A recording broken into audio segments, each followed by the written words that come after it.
Yeah. Plus Larry. Larry's. There's a lot of stuff going around, honestly. Yeah, I can't even think. Or Stacy. Okay, where did Thomas and... Are you? Okay. I just wanted to say that too, because you were caught right in the middle between the two of us at that meeting. Ralph Tuesday. Gonna be a couple minutes. Nope, I'm going to start. I'll use the men's room if you are. I don't know where they went I don't know why he on me. chose winter to do it. I never Who are you looking at? have it done. Thomas and... Larry got his. I had mine done the end. Good afternoon. This is the Grand Traverse County Board of Commissioners Special Budget Meeting along with the Commission on Aging. This is a joint meeting between the two. Today is Friday, February 14th. It's 3 o'clock. Happy Valentine's, everybody. Can we stand and do the Pledge of Allegiance, please? I pledge allegiance to the flag of the United States of America and to the republic for which it stands, one nation under God, indivisible, with liberty and justice for all. So we are going to have a joint board meeting, but we will do a roll call for both of those. But before that gets started, we are also going to have a presentation by Heidi for the county treasurers just before that. So we'll kind of mix all these things into one. So we'll do a roll call for both boards at this time. For Commission on Aging, Sandra Bush. Here. Sue Castle. Here. Corey Hansen. Bernadetta Herron. Yes. Larry Inman. Here. Stacy Lee Isles. Christine Maxbauer is excused. Michelle Mercer is excused. Karen Rennie. Here. Bill Rokas. Here. Ralph Saffredini. Shirley Zarafa. Here. Commissioner Lathrop is excused. Commissioner Maxbauer is excused. Commissioner Wheelock is excused. Commissioner Thomas. Here. Commissioner Inman. Here. Commissioner Rennie. Present. Commissioner Limpool. Chairman Limpool. I'm here. Thank you. Thank you. At this time, we'll check and see if anybody from the public would like to make public comment. Seems we don't have anybody. We will dispense with reading the rules for public comment at this time, if you would please. So we can always have other public comment at the end of the meeting also. So at this time, we'll have a presentation by the county treasurer.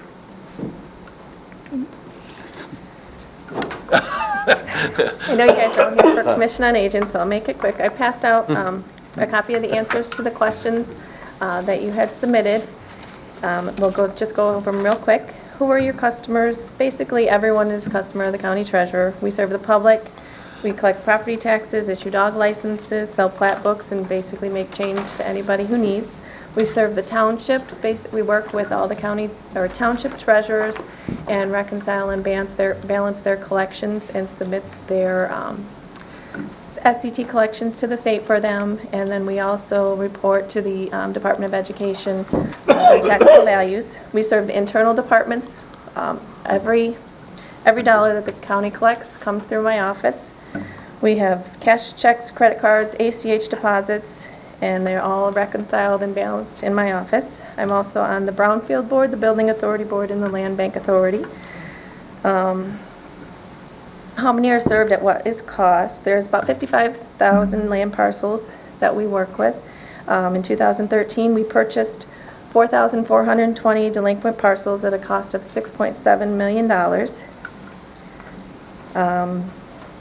As far as the delinquent parcels, the statute's very specific as to the number of notices that the taxpayer is required to receive.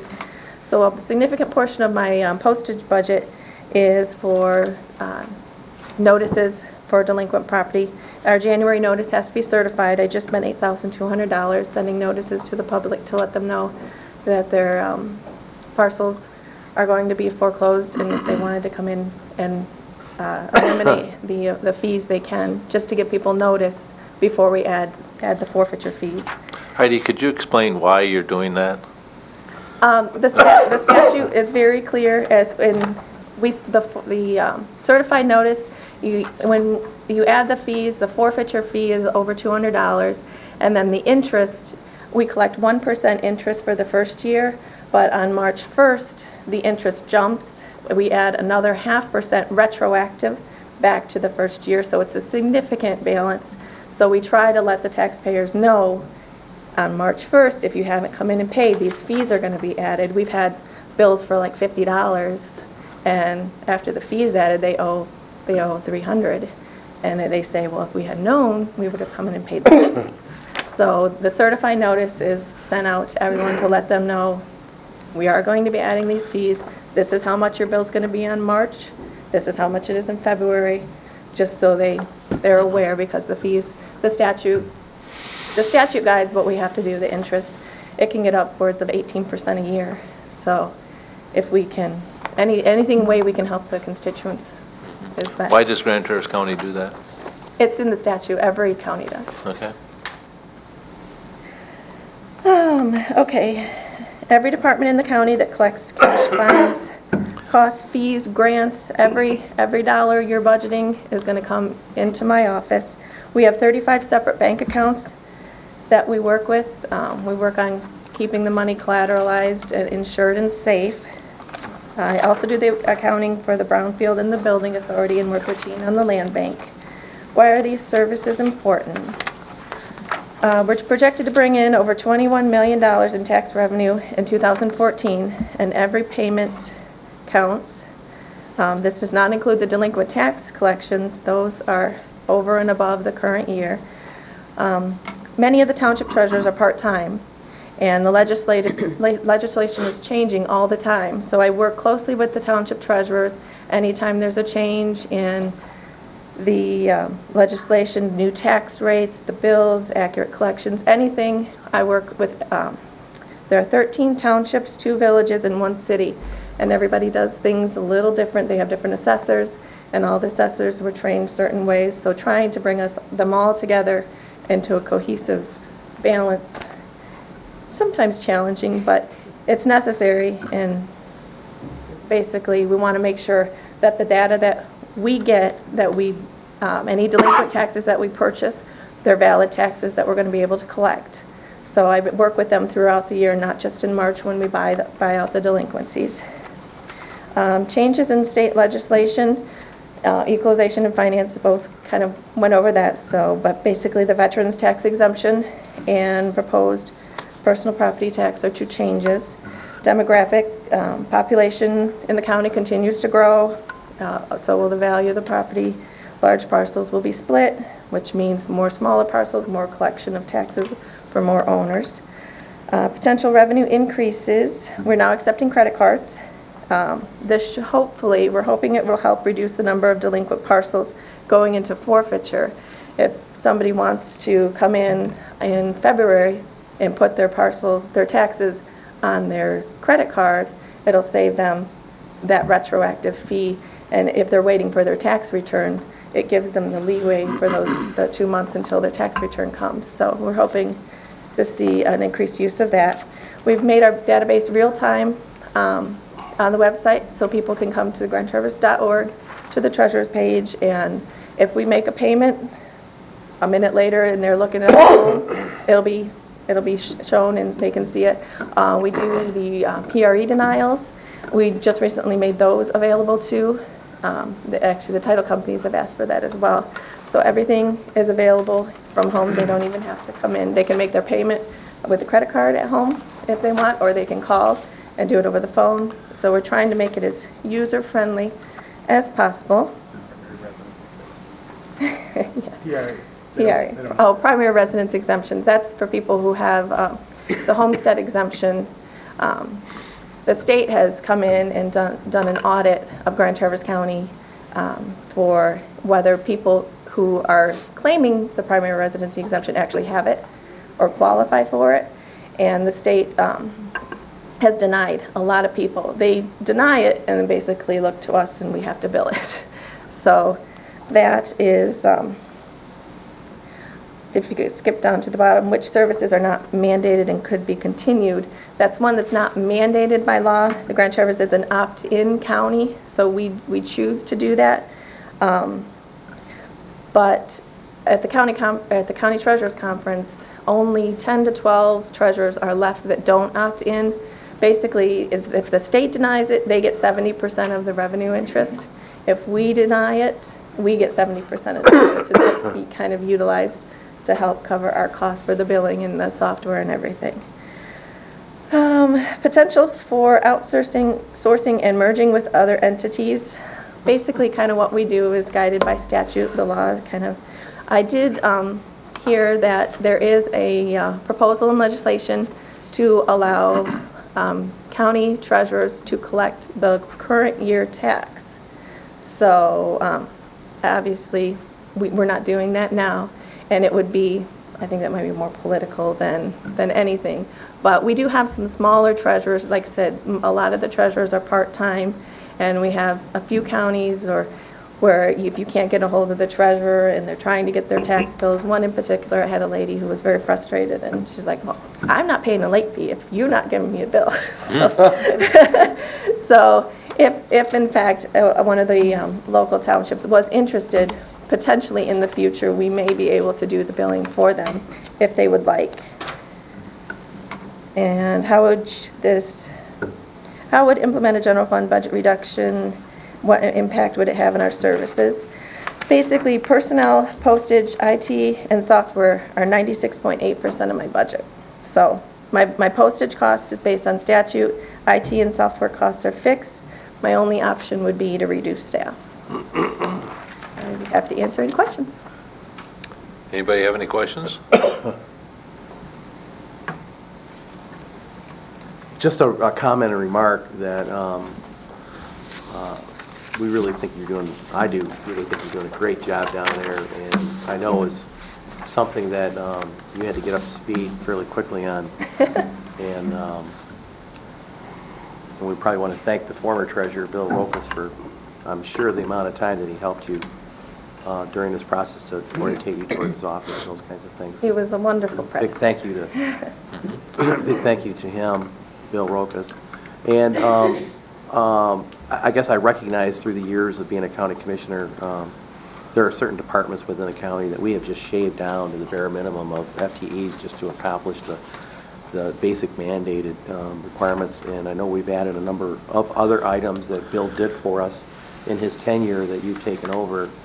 And I know at your current staff level, personally being down there a number of times, that I'm just amazed at the amount of work and the accomplishments that you do for the public in the county with your FTE level is astonishing.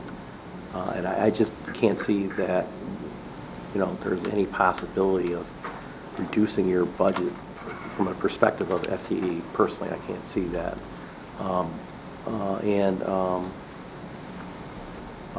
So I know that you have been very assertive, like other departments that are looking at the potential for maybe raising rates or those kinds of things. And we've had a past discussion about possibly raising the fees for, animal licenses and other types of things that you get involved in. And I don't know if there's an opportunity there beyond what you're doing.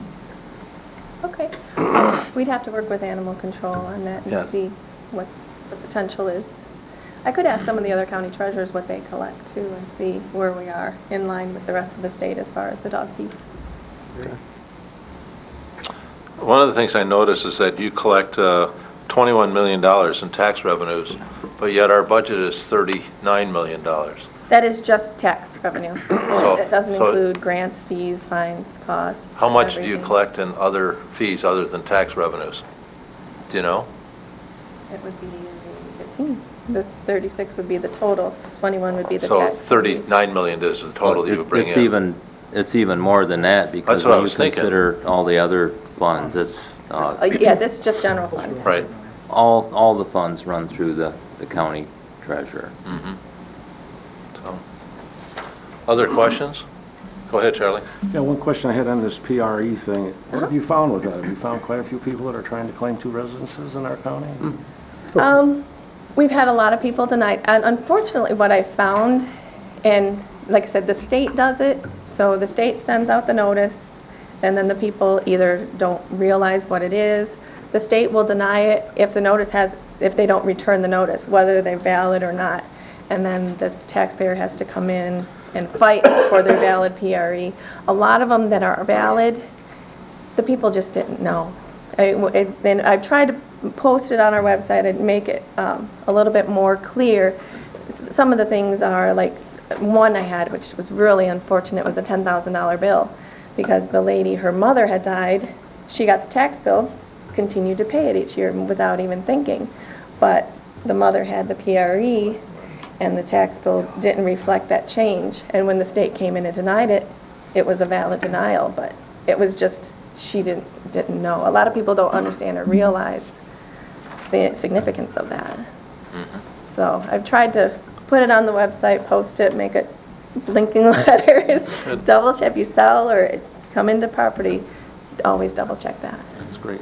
Appreciate that. No, I think all the townships and you did a great job on the personal property tax, getting that notice out to the people. Sounds like you got quite a few of them back in. I think so, they're coming in, that's, I heard the city had quite a few, so, yeah. Thank you. Any other questions? Thank you very much, Heidi. Thank you. Now we'll go into the Commission on Aging and Senior Center presentation. Georgia, are you going to be doing that? Yes. So, very good. Georgia Durga, Director, Grand Traverse County Commission on Aging, and I have PowerPoint, so I'll just, and you should have gotten a copy Yep, of it? we have it. Okay. So I'm just going to go through this page by page.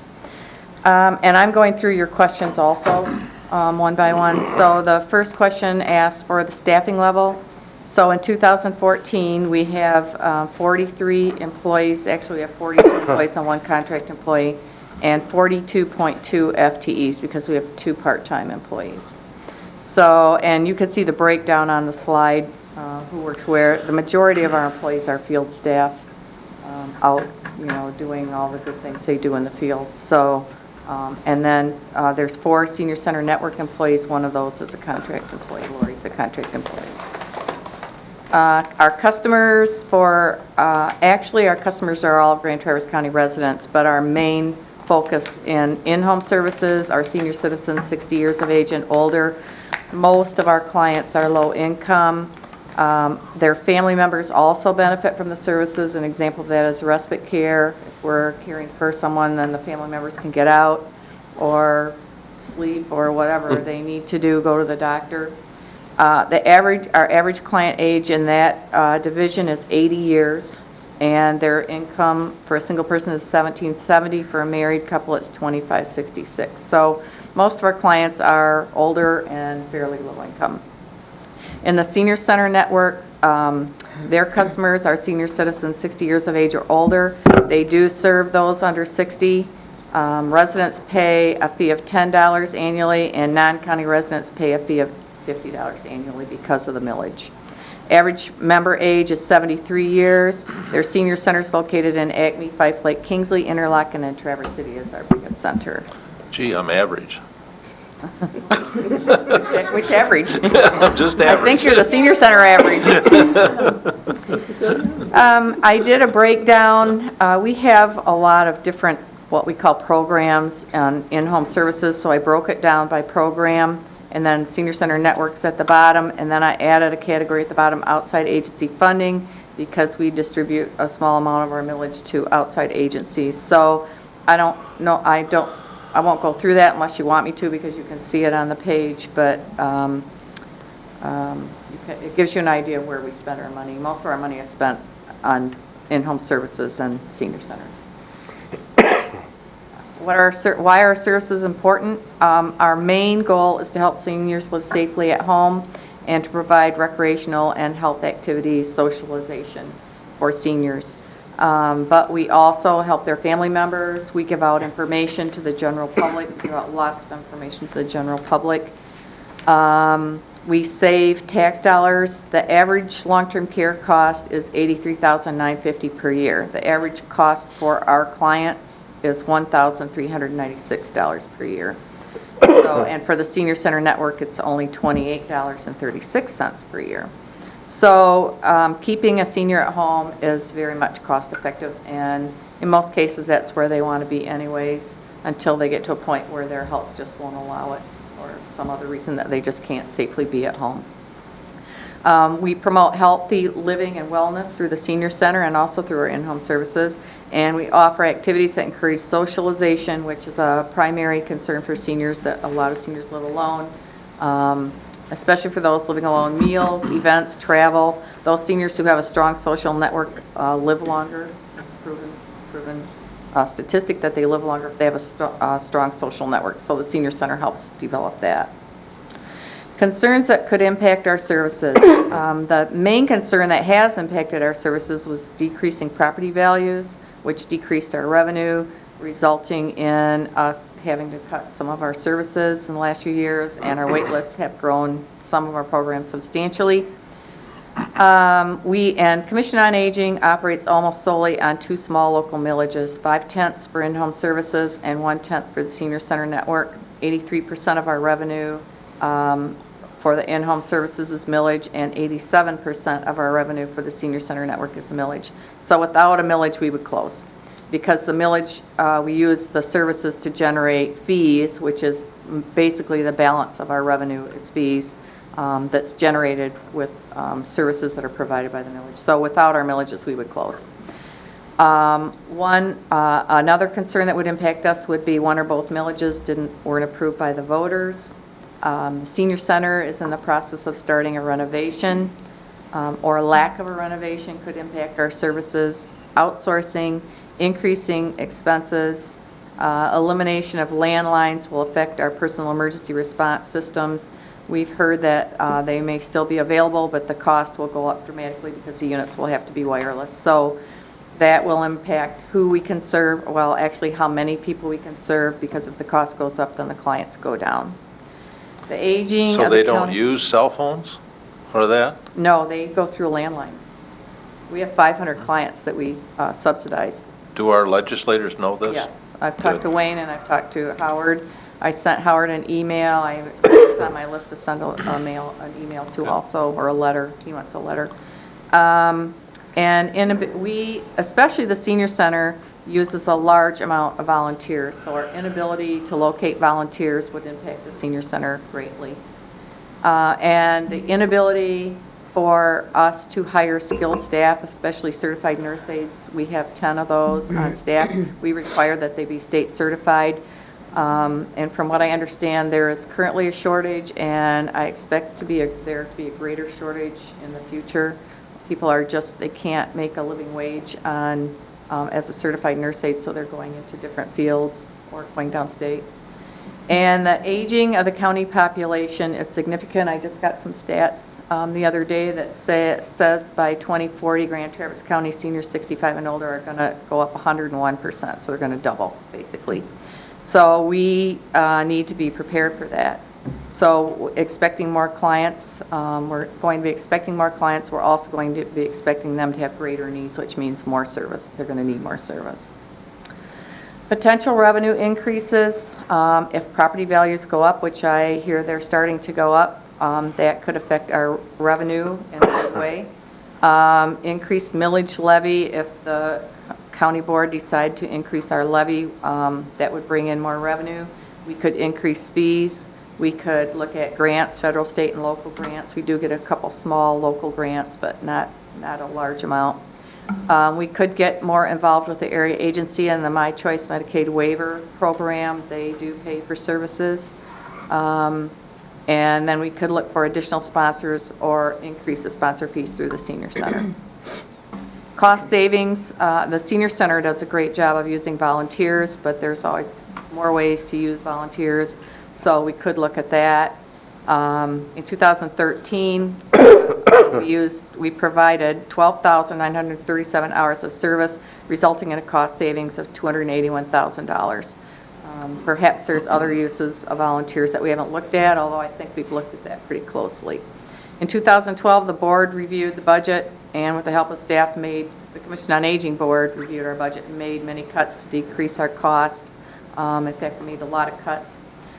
We eliminated clinic foot care, we eliminated wait list services, and we eliminated 1.8 FTEs in our home chore program. So that cut home chore services back. So we did eliminate some other things that we have since reinstated. We cut way back to bare bones, and some of those are just not sustainable for more than probably a year or two. Alternative ways of providing services. The one big topic that a lot of people have been talking about is outsourcing or privatizing. And I just want to let you know that we currently do outsource some of our services. Our transportation services are all outsourced. Our personal emergency response units are outsourced. Our on-call services, which are services that are provided when we have a holiday or an employee goes on a medical leave, we can't leave the clients without a service, so we'll outsource those, and we bid those out. Probably, I think it's every 2 or 3 years we bid those out. And congregate meals, which are provided by Community Action Agency. And the boards, we have looked at outsourcing, I'd say I'm guessing since 2004, 10 times. Every year, we look at outsourcing. Our board reviews it. Sometimes we look at it more in depth. Sometimes we just talk about it and move on. Other years, we bid out services. When we first looked at outsourcing, we spent 2 years, several years looking at it, 2004, 2005. So we have done some in-depth look at that. Each time, the Commission on Aging Board voted to keep most in-home services in-house, and the reasons were continuity of care, increased program oversight, and in some cases, the cost was less. We've also talked about using part-time or temporary help to fill in seasonal times, like especially in our home chore program, leaf removal, snow removal. Sometimes it's really snowy like this year, other years not so much. So maybe we don't need a full-time, maybe we could use some part-time temporary that we bring in when the weather's bad and they go home when the weather's not bad. In regard to merging with other entities, we have already merged with the Traverse City Senior Center. That happened in 2011. We continue to look for opportunities. And even though we don't merge with some of the other agencies that provide services to the aging, we work very closely with them through collaborations and partnerships. The Area Agency on Aging, they know us, we know them. We share clients, we share assessments if the client agrees. So if they're doing an assessment, we won't, or if we're doing one, they won't, because we can share. We share with Meals on Wheels. We share with Northern Healthcare Management. And we have a lot of partnerships. We partner with a lot of the townships in regard to senior centers, Green Lake, Interlochen Senior Center, The Rock and Kingsley, Fife Lake, and Hope Village and Acme, and none of those 4 locations charge rent for the space that we help occupy. So we do have a lot of, I wouldn't call mergers, but a lot of good collaborations and partnerships. Our general fund budget reduction, the impact on the Commission on Aging would be 0 directly, because we use no general fund dollars. All of our dollars come from a millage and our fees. A reduction in general dollars wouldn't have an impact on our department unless indirect costs or rent were raised to accommodate, a reduction. And currently, the Commission on Aging pays the county $152,228 in rent and indirect costs, so we actually contribute to the general fund, and we also contribute $46,000 to the city's general fund. Mandated services, none of Commission on Aging services are mandated. I feel that since we have a millage, we're expected to provide services that we've agreed to provide through our ballot language. And the Senior Center Network services are outlined in their millage proposal, so I do feel like those, although not mandated, are required by the proposal. Because the COA services help seniors live at home, discontinuing services would have a great impact on their safety and well-being. Many would survive, but many would risk premature placement in long-term care facilities, increasing federal and state costs, and many would just be very unsafely living at home. Senior citizens overwhelmingly want to remain living at home as long as they're safe. There would also be impact on family caregivers who rely on us for support. They would end up providing those services themselves, taking them away from their jobs or their families. And services help prevent caregiver burnout, so we're helping them remain healthy also. And I just I put a note in there that long-term care plays a very important and vital role in our community. I'm not saying that it's not important. It's just that a lot of seniors aren't ready for long-term care, and so they shouldn't be there. They should be at home where they want to be if they don't need those services. And that is it. Does anyone have any questions? Welcome, Stacy. Thank you. I'm sorry, I had a pre-existing No problem. commitment. Questions? Let's not all be quiet here. She didn't do that good a job, did she? Maybe she did. She was pretty good. Yeah, very thorough. Give us a second. So, my only comment is I like the idea that the Road Commission over the years has gotten their trucks, and then they hire people that work for Elmer's and Reith Riley and them to be doing their snow plowing in the wintertime. And so, the county has done that extremely successful. And the reason they do that is because they say that the county trucks are more set up to be able to plow snow than the trucks from those companies would be. But those drivers know how to drive. And so they're able to save money and be able to hire just the part-time people during that period of time. I think it's kind of an interesting concept.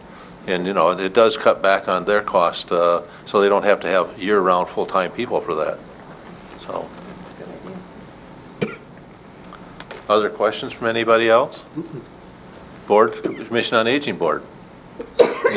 We don't want you to be, do you want some water? It's okay. Okay. She's got the coffee roll. No. Gee, Georgia. Yeah. I guess that's a good thing. So.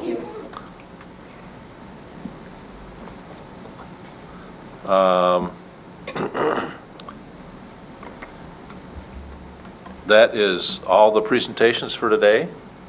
At this point, then I will open it up for public comment. Just one question, Mr. Sure. Chairman. I guess it was my understanding if we can just add, just a reminder, just before we get into the public comment and adjourn, part of the meeting was not only to discuss the budget from the Commission on Aging and field questions, but it was somewhat of a, from what I understand from Chris, because I missed the meeting, Commission on Aging meeting at that particular time, whatever, there was some discussion about having a joint board meeting, and there might be some common issues that, while they're here as a joint meeting, that they might want to have a little bit of discussion on either us or them. So if we could perhaps open up the floor to the Commission on Aging members or to the members of the commission to see if there's any questions or any dialogue that they'd like to have while we're here. The only thing I would like to just bring up is the preliminary recommendation that we made, I believe yesterday, on a number of individuals to be appointed to the Commission on Aging by the county. And Mr. Chairman, I think you could handle that. And then any other questions they might have, vice versa. Yeah, Charlie. We did limit the board by proclamation here the other night to 12, as I understand. Is that correct? Mm-hmm. That's correct. How would the board themselves, how do they feel about your board, number of people involved? Is it effective? Could it be smaller? Any suggestions that way? Stacy, In terms of... talk into the microphone. In Thank terms you. of the number 12, I personally would not have an objection to that. I would be concerned if we get it too small, just because I find that having a lot of different disciplines and a lot of different ideas coming in is of benefit to us. And so that would be my one caveat about going too small, which I don't believe that 12 is too small, by the way. The other thing is that some of the folks that you have on your boards are still working, and so if you put too much on their plate, you're not going to be able to solicit people that are not retired, which, generally our rules require that the majority of our folks are of retired, 60 years of age and older. But that's really my comments. Believe me, we feel your pain. Oh, yeah. I mean, as county commissioners, when we dropped from 9 to 7, our workload increased dramatically because of that. But also, I strongly believe that it takes away the ability for some people that are employed to be able to run for county commission, because the amount of time that it does take. When we're doing 20 and more meetings a month, you tell somebody that that's what you're going to do, and they go, I'm not going to do that. I didn't know there was that much involved into it. but there is. And so, I think it's one of those fine lines, that, my personal thing is I would like to see your board at 11 to be an unequal number, and I don't think it needs to go any further than that. But I did think that 13 or 15 was a little bit, you can't manage it that well. But also, I think maybe looking at how do you run your boards? Do you have to have committees to be able to do some of this stuff? Can you do it as a policy board and then let your staff go about doing their work and then monitor that on a continuous basis to make sure they're doing what you expect them to do on a regular basis? And, and I think that's, I've been involved with the policy governance that the Mental Health Board does. And it's kind of an interesting process because your job is to hire the executive director and manage it and set their ends or goals. And it's an interesting concept when you start doing that because it really puts the pressure on the executive director to perform and has to be able to do it within the budget. But it's according to what you as a board dictate as to what you think are the higher priorities. But it's a whole process to learn that. I mean, our mental health board took almost a year to educate all the board members to be able to do that. Of course, that's a 6-county board. So it's it's a whole different thing. And they do that with, is there 12 board members? Yeah, 12 board members for 6 counties. And they do it very well. But they believe that the services should be provided in the communities where the people live. And I think the senior center is doing a great job in doing that. We had a nice presentation here 6 months ago or so, and they talked about the relationships that you have built with the Hope Village, the Rock, and the Interlochen Library, and all those. And I think it's just really a great thing that we're doing for our community by allowing people not to have to drive all the way into Traverse City. They can go where they live and be able to access those services. So I commend you. I commend the senior center for doing that. It's exciting to be able to provide those services in those communities. I wish that there was a way for us to be able to do more with our public schools, to be able to open up some of those facilities to our community because they belong to us. And we talk about that as part of a recreation that the schools should become part of our recreation, our Parks and Recreation plan. Because they have some great facilities out there, and we're not able to access them. Of course, they're looking at security, but there's a line there that we could be able to continue to be able to use those great facilities. And I'm looking forward to the Commission on Aging and the Senior Center, how they're working together, and particularly the Senior Center. If you get that remodeling done, I think. So, We get a good thaw. Have you hired the architects yet? They're working, or we're working with. We can't hear you.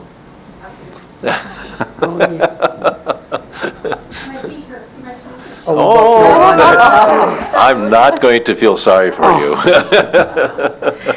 We're working with Cornwell Architects. They're the ones that have been working with us from the beginning with the new building. So now they're having to deconstruct a $6 million project to a $500,000 project. So yes, we're in the works, and it can't happen soon enough. Like I said, now the roof is leaking from the top and the bottom.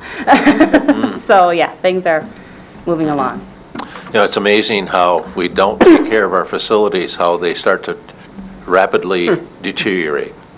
And we're finding that in our county commission, that we don't spend enough money in maintenance of our facilities, and we're going to start paying for it in the long run. And that's not going to be good for all of our community. So, Karen. Concerning the size of the board, getting back to the size of the board, there's been studies that have been done, and I've been doing a little research on this, and actually, being married to Charlie, it seems to me that the number of 7, you push through a lot of work. And you certainly have your share of committees that you're responsible for. So I personally think our board is a little large. And I don't understand ever having an even number. I think you should have an uneven number on a board. Yeah. I really think like maybe 9 people. I really don't see that we need a full amount of 12. That's my thinking with the research I've done. No, I don't disagree with you, but I think also the other argument has been that you guys represent different parts of the community, and when you start doing a millage, you've got more people out there working, but I think you can bring people into the community to help you to be able to do that. They don't have to be board members to do it. We do Shirley? that every campaign. Shirley? One of the things that we have done just this past year is each member of the board for the COA has accepted the responsibility to go to a township meeting Oh, good. and speak at that meeting and bring current numbers to them of how we are actually serving that demographic. And so I think that's very helpful. But I must say, I too agree that we don't need as many people as we have. I feel that we need representation of people in the townships. We also need representation of people that are on the financial side of the brain and the other side of the brain. I'm sure you know all about that. But I do believe that we could also use focus groups when we have a pertinent question that we want a broader sense of how the community feels. We can always have ad hocs for people to study a specific issue. And I do believe that 12 are more than we need, because I think it seems to me that we keep recycling our thoughts and questions. If we need more, I'd rather have it come from the outside. Rodetta? I just wanted to say that originally, I was the one that really pushed to go from 15 to 13. I got a lot of flack on it. But anyway, we did it. And I still think we're way too big. Now, some people are going to take issue with that because I voted to downsize the board a couple of times. And then I believe it was last week, which I received a couple phone calls, I voted not to. And I'll tell you why. Because your board, the BOC, I felt that they wanted to downsize us. And then we have 2 BOC members on our board instead of 1 like a lot of people, and they're both wonderful, nothing personal. Then, when we re-interviewed our people that were up again, as I understand it, 2 committee members were there and 2, I believe Mr. Thomas and I believe Larry was in Florida. So there wasn't a full board. There were not 4 members there. But anyway, our 2 ladies got put back on, and we love them. So it isn't personal, even though I get accused of it being personal. So what I'm saying is I get mixed feelings because you're saying you want the board to be smaller, but when it comes time for your board to have an opportunity to do that, you don't appear to be doing it. So I voted differently because I'm like, that's kind of a dead fish and I got other things to work on. But FYI, we do have 4 members. Their time serving on the board will be up this year. So you are now very aware of that, which you will be closer to the date. That's all. Thanks. Well, I sat on that interview committee, and I think the challenge we had was the quality of the board, the members that we were interviewing, that we couldn't say no. And that's really hard. They are very as people decide that they're going to leave, then you would do the downsizing. But I wouldn't go through and say, well, I need you to resign, and I don't think that's fair to anybody, because you're all volunteers. You're all committed to doing a great job for the Commission on Aging and for the people in our community. So I feel that our side, our board was willing to downsize. And then it got to be like, do we not want these 2 ladies to come back? And we did want them to come back. Yeah. So it's, I guess, maybe by resignation or something. I don't know, but anyway. So, thank you. I got a question on how do you feel that the relationship between the Commission on Aging is and the County Commission is now? How's it going? I think if are you asking me? I'm asking any Anybody? of your board. I think it's much better than it was, 90%. Go ahead. I attended the ad hoc meetings, and I was very thankful that we had those meetings, and I think that we are definitely headed in the right direction, and I think that that's a real positive thing. Good.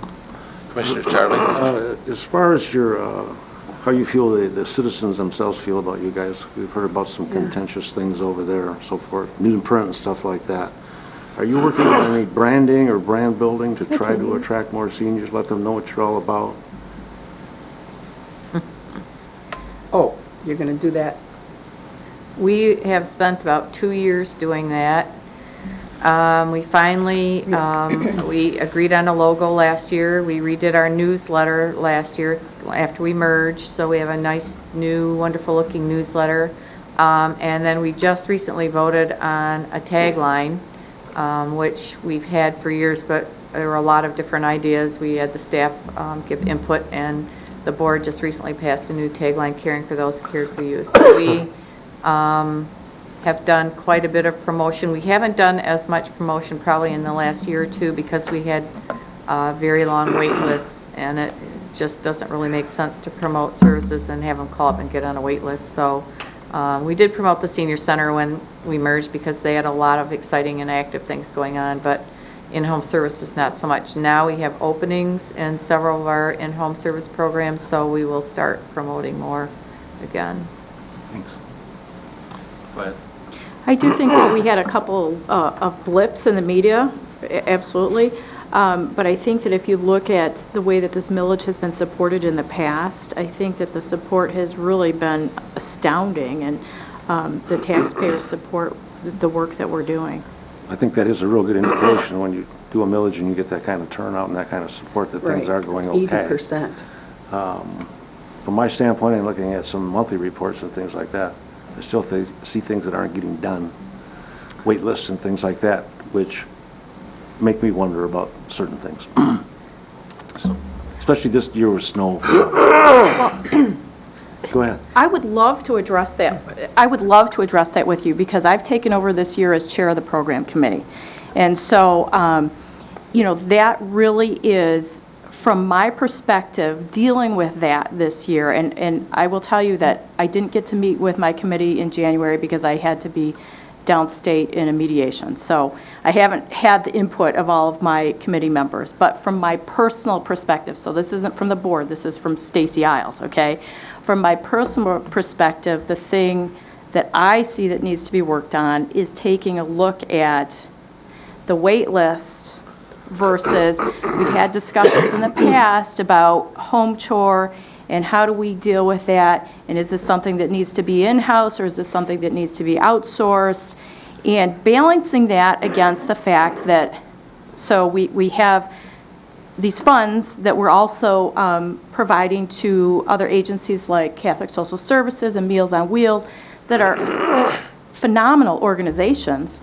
But so how do you balance, should we take that $40,000 and then put it into snow plowing instead? And so there's a whole lot that needs to be looked at there, and I'm hoping that I can have some discussions with my crew and that the board can come to some consensus, but then what I'd like to do is I would like to actually sit down with you folks and sort of hammer out, this is what we recommend, but what do you see, and let's figure this out, because that is the biggest challenge, I think, right now for program committee.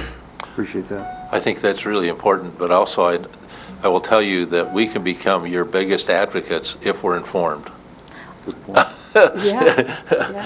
And so I guess my question is how would we best communicate this and get you in the loop as we're evaluating this? Because really it makes no sense for us to spin our wheels and come up with a conclusion if it's totally opposite of what you think. So I'm happy to work this however is going to run the most smoothly to get the best result. Just when you think it's important that before you make that decision, come in and talk to us about it. Well, you'll be hearing from us. That's fine. Shirley? I want to talk about home chore and snow plowing, First of all, I am a client of the COA. I was a client long before I came on the board. And so I'm very aware of what it feels like to have them come to my house and help me. When I started having services, we had 8 men, and I think we had 8 trucks at that time as well. From there, we've gone down to 6, to 5, back to 6, and we admit, I even went to the county garage. How do you do this? You sort of helped me today. But how do you predict what you're going to need? And you all know that we don't know what kind of a winter it's going to be. So I realize the expense of full-time employee and all of that, but that is the biggest waiting list that we continue to have. And I have talked to a driver, and he's told me the only thing he could think of would be to possibly have a ride-along person in times like we've been experiencing this winter. So the ride-along person could, while he's doing the driveway, could hop out and do the mailbox and the front walk. All of us, Jill's people are working. She's looked at this Monday, Wednesday, Tuesday, Thursday, ad nauseum, all about how we can make the service better. But I do think that that's a focus that I'm going to pound on this year in program committee. And just one other question is, I think that the board members that come from your board to our board are missing a step when they don't come to the program committee. Larry's gone, he can't defend himself. But Florida. he's gone. But anyway, 2 of 6, that's a high percentage of the number of people that you're sending to spend the time and dollars to come to our meeting. And I'm wondering why we need 2 of them at the general board meeting, when I'd like to see one of them at the program committee and the other one at the general thing. That would reduce your costs of spending the per diems for them, and it would give us a wider representation of getting information to you. Sure. Oh, and I didn't realize it until I got as chairman that I could appoint up to 3 county commissioners to your board. Really? The I same didn't know that either. It was like, oh my gosh, and I found out the same thing with our Parks and Recreation. The challenge is that Time. when we're only 7 Yeah. commissioners, how do we do that Yes. without getting ourselves overloaded too? So, but I think it's been working to be able to get the commissioners on there, to be able to get that feedback both ways. Yeah. Because they're bringing back the information, they're bringing our concerns to you. I think it's a great two-way tool. So, Ruthetta, you had a question? I just wondered if Larry wanted to respond to that Sure. at all. But, I mean, I have something else, but we Okay. were talking about you when you were out of Yeah. Dang, I missed the. Just most say I important part of the- agree. Just say I agree, Larry. I'll have to Nod your replay head. the meeting back and see what you said. Yeah. It wasn't good. Oh, that's what. No, they were just saying that they were thinking that county commissioners should go on the program committee, but the reason why you were put on finance is because of your background. Right. And we were very weak in the finance department. We're not And that was anymore. before Bill came on, and we really needed more finance people on our finance committee. Now I'm second best with Background. Bill on board. Well, I I'm see answering to him tied now. for first, with all the other ones. Just one remark. I think that what we've done in terms of improving the relationship and the communication and understanding our roles has been accomplished by us getting together with Bob Cooney, and it did take a considerable amount of time to knock it out and have an operating understanding agreement between the roles of the county board and the roles of the Commission on Aging and the protocols and those kinds of things. I think that really helped take away the feeling of, what am I here for? And, and at what point do we have interaction with them if there's an issue or concern. So I think we cleared the air on that. I think it was worked out. The documentation really worked out well, I thought, on both parts. So I was real proud that we were able to come together with maybe something in writing that would clearly define how we would do that. So I think that was very helpful in the relationship. The only other question I have is, in our meetings, there's been discussions about the up-and-coming elections, or the up-and-coming ballot renewals for the Commission on Aging. both for the senior center and for programs and services.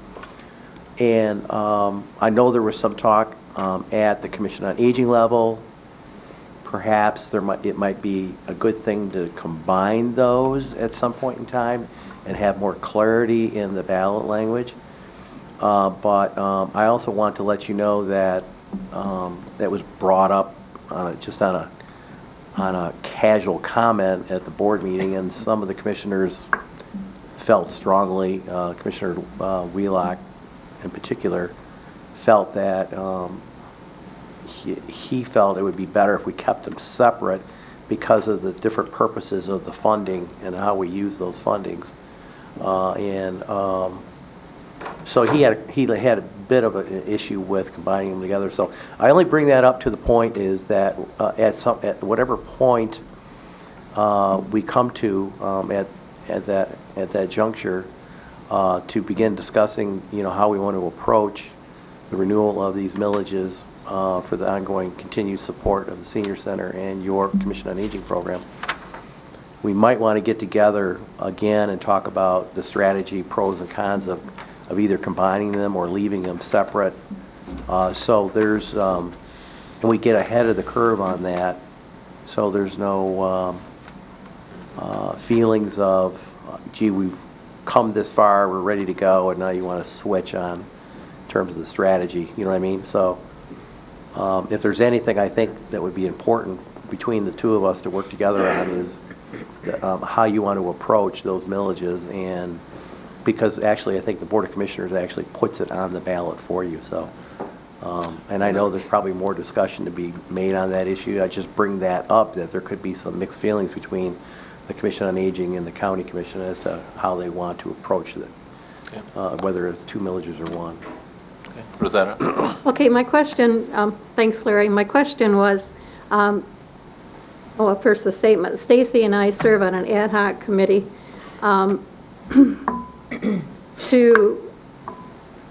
we've been told that your board, the BOC, would like us to support a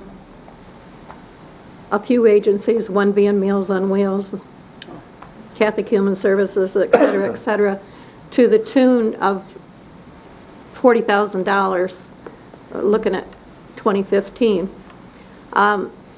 We also have our own board members on program that want monies so that they can maybe delete some of the snow plowing list and so forth, and et cetera, et cetera. I don't know what all their wishes are yet, but anyway, they want us to respond. So I don't know if you're prepared to answer this, or maybe Mr. Benda, but what is your priority? Comments from the commissioners? Dave, go ahead. I can tell you what I think as a county administrator controller who has to watch out for all kinds of resources beyond what the Commission on Aging has, that seniors, when we do those millages for the seniors, I know I have a fundamental disagreement in the perception of what those funds are for with Georgia and probably with most of your commission. Yes. Because my perception is it's for senior services. It's for senior center, it's for senior services, in-home services and out-of-home services. And that includes any appropriations that the county might make for Meals on Wheels, and any appropriations the county might make for the Area Agency on Aging, and any other kind of senior-based, anything I can charge to that millage, I want to charge to that millage and not charge the general fund for those dollars, because the taxpayers have given us a special millage to pay for those services. So that's my perspective on it. I don't know if my board agrees with me, but that's how we keep our general fund in shape and not use it for other things. I totally agree. And I think everybody knows that. Shirley? My question about giving money to other sources is broad, but the point I'd like to ask today is I'm wondering about, is the playing field level? Is every agency, nonprofit in Traverse City that serves seniors, are they given the opportunity to apply for some of the money that you referred to? How do this, the ones that get it, how do they get it? And I'm talking about places that serve meals during the day, Salvation Army, all kinds of other agencies. They do have senior people that they help. Is it that they do not know about or do not apply, or are they rejected? How do you do it? Well, I don't think we do it. I think that the Commission on Aging has been doing this for a long time. Yes. And the board delegates most of the responsibility for those decisions to the Commission on Aging. And occasionally, we run into the situation where, well, we don't want to pay for home-delivered meals anymore, and the board disagrees with that Yeah. decision. I think that's the only time you're going to hear the board say, well, we're going to step up and intervene in this, because we think that meals to homebound adults is a very, very important service, and we Totally want to make agree. sure it happens. But, I'm sorry, I'm interrupted you. But I'm just wondering, the Catholic Church has Senior Companion. Now, just because they have it, does that mean that every year we're going to put them on the list, top of the list? Or do we need to develop a plan, application plan, we review, we choose, and then we tell the board, and then you approve or disapprove? I think the agencies that you currently are funding are it. I don't think you want to expand it, because I think you're right, you want to continue doing your program. So I think a percentage of your budget, or a set dollar amount of your budget, will go to those other agencies, and that's it. Well, And those are, then increases in taxes, which you're going to get a 2% supposedly increase in taxes this year. So, and I don't know how the Headley medal comes into there, so that goes into it too. So, I'd hope that that would help you to be able to get your budget back, to be able to provide more services. And that's, so you got one set amount, but then you got another amount that fluctuates back and forth, and you continue working that budget in that direction. As far as other agencies, most of them go to the tribal grants, or they go back to the community. I don't think that the door has been opened for the Commission on Aging to receive that kind of stuff. I don't think we've said that we want to do that. I think that the Commission on Aging defines the types of services that it's going to provide, and then decides how it's going to provide that. And I think Georgia has a number of in place, a number of direct service delivery methods to shovel walks and to take care of feet and do all kinds of things for seniors. But if there's anything out in the community that could do it better, or you have a service that you've defined that could be delivered by somebody out there. So I don't know if that I totally agree with what Herb said at the beginning of that, that these are the only agencies you should work with. You should work with the agencies that work for what you're trying to accomplish. therefore, from my point of view, I would like to establish, as you say, we have to know what we're looking for, and then put it out and see. I believe that everybody should have an opportunity to, I know it sounds like a lot of work and all of that, but I don't go along with, well, just the same guys we got last year, we're going to give it again. Because first of all, 2 of the 4 we're giving it to this year, I don't think even want it next year. Isn't that true of the senior center in Kingsley? That ends this year, I believe. Well, it's not that they don't want it, it's just that it's a duplication. You have 2 senior Yeah. centers that are 2 Yeah. blocks apart. It doesn't make a lot of sense Right. to So give them it's- both funding when you really want them to go all into one bigger, more I think, organized group. I think that's your board's decision to be able to sit there and try and hammer that out. So it could be a revolving. Yeah, I think it's also important to note that when you look at our strategic plan, that you should become very aware of what we think is important in our We do community. need to study And that. so continue to, maintain financial strength and stability. That's our number one. That should be your number one, so that you continue to expand the use of technology.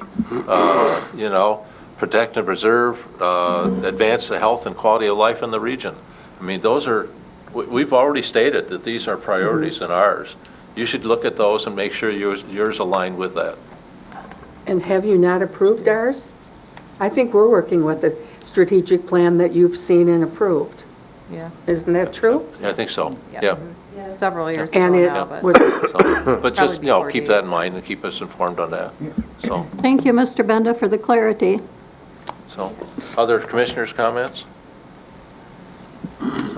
I just have one question, kind of digressing. How many days a week does the home chore thing take place? 5 days. 5 days a week. So just the Monday through Friday kind of thing? But on a rotating schedule, right? Yes.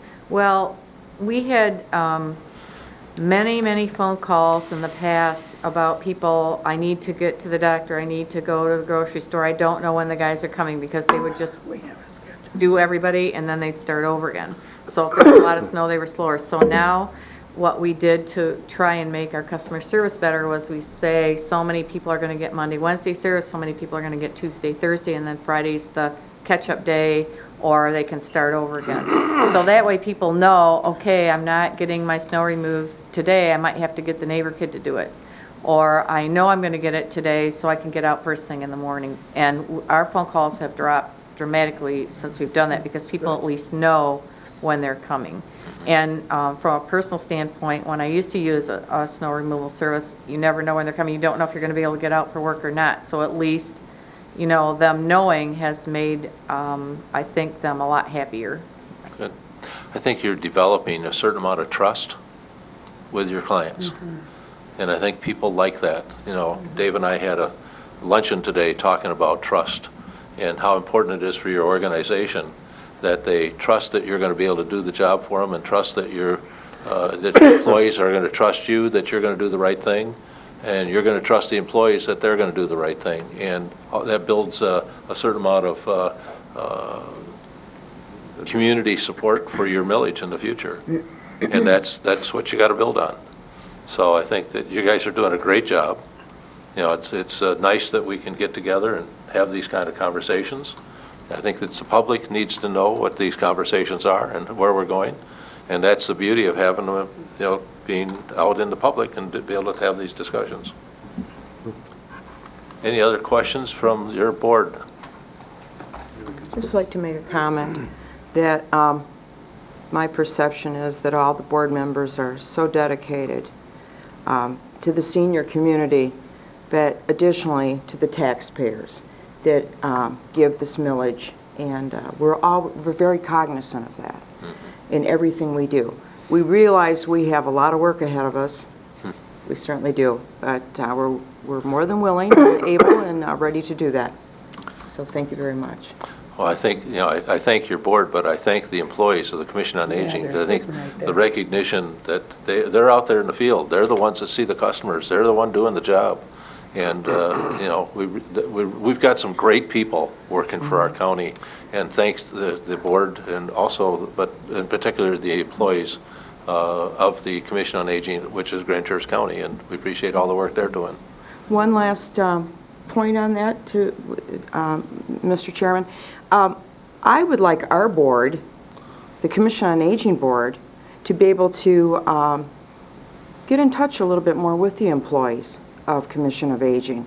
I really don't know many of the employees that get out. I mean, I've met a few of them, but I think it would be helpful if the board could be in contact, possibly, get to know the workers. Maybe we could talk about that a little bit? Well, we offer field visits, and that would be a way to do that. Plus, it's a way for you to meet the clients. Plus, it's a way for you to see how people live and what our employees do. Instead of just coming to a meeting, most of our employees don't want to come to a meeting. They want to be out working. So, but they would love to see the board members go out and do field visits and see what they do every day. I think that's a great idea, George, and I've done that, and it's a great opportunity. But I mean, maybe we could have a coffee sometime or something like that, because I know that the Board of Commissioners regularly does that with employees too, and I think that they feel welcome and recognized, and I think we as a board should do that more often with the employees of Commission on Aging. It's amazing talking with one of your employees when we do the employee recognition that she had to be here because she was the nominee, and her comment was, let's get this over so I can get out and see my customers. They pretty much all say that, too. They all say that. You know, don't bother me with all this other stuff. Let me go out and do my job. So I think that's really important to recognize that, too. So thank you. Other comments from the commissioners? Excuse me. I'm not a commissioner. No, that's fine. Okay. I thought it was interesting. I think I watched it on television when you were doing another one of these meetings. Lisa Robichek from Meals on Wheels offered to have you ride along with them to go to see one of the homes when they get the Meals on Wheels. I intend to do that with Lisa. It's a new thing for me. But we also extend our invitation to all of you to go and ride along in the snow truck. I tried to do that, but I took too short, I couldn't get up in the truck. So I followed along behind in my car. It was in the summertime. But you really do, these people come out of their homes or wave out the window, and it really gives you a new warmth in your heart to be working with and for them. I plowed snow for 30 years. Oh, you know all about it. My kids used to ride in the truck and go to sleep as I was plowing snow, so I understand riding along is not, Not your thing. well, it's boring. Driving the truck is exciting. Yeah, maybe we could try But, you know, doing that. but you're right, it's important. The Yeah. people love seeing you coming because they know that they're going to be able to get out. Yes. Go ahead, Rosetta. I just want to thank the BOC board, all of you, because I think this is how we're getting such a good rapport. And just thanks, because I know, I've been watching those meetings, and you get, Working so I mean, hard. you're eating, breathing, and sleeping work. And we really appreciate you taking the time, so thank you. Bill, you haven't said anything. You want to make any comments? No, the treasurer did a good job. There you go. Mr. Thomas, anything? Who else? Yeah, Sue, you're awful quiet over there. Lot to take in, Herb. Yeah? Lot So- to take in. I do have a comment about getting on more of a level playing field with maybe the staff members. There are eyes and ears. It's so important. They're out there telling us, and they can see what the people actually need. I would find it really nice to be able to offer them, come to us, let's sit down and talk. What do you see? How do you feel? What do you think can be improved? You know, relations, this and that. I think that's very important because I really think they're important as far as our eyes and ears. Tell us what you're hearing out there. What do they need? So the challenge is trying to keep the separation between employees and board and who the boss is. Yes. And the board is not the boss. That's Georgia. So that's a challenge in that when you start doing that kind of stuff. And it's not easy sometimes when you get to know those employees and they come to you with their problems and they aren't going to Georgia. So that's where you start to figure out, maybe I don't want to do this so close. Because you want Georgia and her staff to be able to have that repertoire together and be able to build that camaraderie and to build that teamwork to provide the services for the community. So, Just our chairman, Ralph Safradini, reminds us of that frequently. He's had many discussions with me about, remember what your role is and where the line is, and it's wonderful that he can do Yeah. that, because you do charge ahead. Yeah. Ralph's not feeling well right now, he's in the hospital, so we wish him our best. yeah. So we wish Ralph the best and also Christine Maxbauer, who's under the weather. Larry's who's halfway under the weather. So Sandra, is anything for you? Well, one comment would be that Sue did institute a program 2 years ago now on thanking the people, and that she sends notes to the employees that have done something special during their work. So, Which is every day, pretty much. so, Pardon? I mean, our employees do something special pretty much every day. Something so, good. comes up. Dave? I'll just throw out something that I tell boards when they ever ask me. You know, there's a book called Reinventing Government out several years ago that talked about your job as a policy board is to steer, not row. And it's really hard to differentiate between those things, but I tell boards, when you see an agenda item, decide whether this is steering or not, or is it rowing?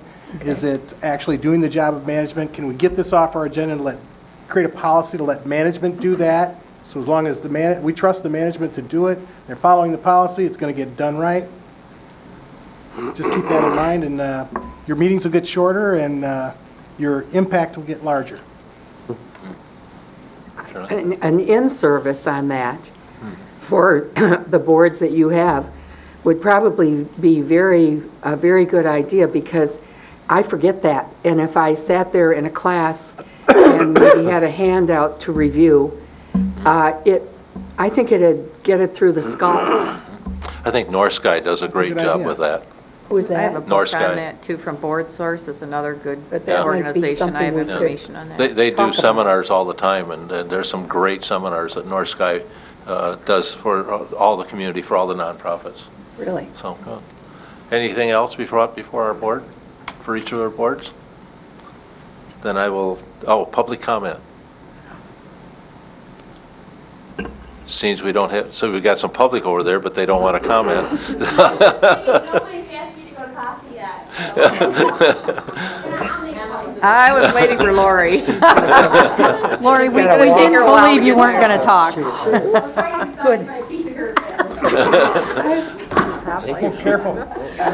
Lori, I fell asleep. are you gonna wear those shoes again? Yes, I still have my date tonight. I'm not even done yet. So I just want to, since this is televised, I want to say thank you to our sponsors for our Valentine's event today. All week this week, we've had Dominic Fortuna at each one of our locations, serenading the seniors with his wonderful entertainment. The ladies and gentlemen have been getting flowers, and they've been getting stuck with stickers all over them, showering them with love. Today, we had 80 people at the Traverse City Center. Looked like a red marker exploded in there. Everybody was dressed up. Stella's donated lunch for 2 people, actually for 4 people. So we had a drawing, and 2 people were whisked away with celebrity escorts to have lunch at Stella's. One guy was with his wife, so his wife was left behind at the center, and he went off with the lady that won. So the wife had a very good sense of humor, thank goodness. And then Dominic entertained, but that wouldn't have been made possible without Comfort Keepers and Russ and Leslie Knopp and Connie Hinsella with the Alliance for Senior Housing, Stella's Trattoria, of course, Tebow's donated the flowers, Dominic with his music, and then Chris Weiner and her Celebrations by Design brought in huge amounts of sweets that had no peanuts but lots of sugar. So we had a lot of good fun and good time, and just want to thank all those sponsors. So thank you. Happy Valentine's Day. So, Somebody want to help her, baby? seeing no other comment, we are adjourned. Thank you. Happy Valentine's Day. Happy Valentine's. Thank you.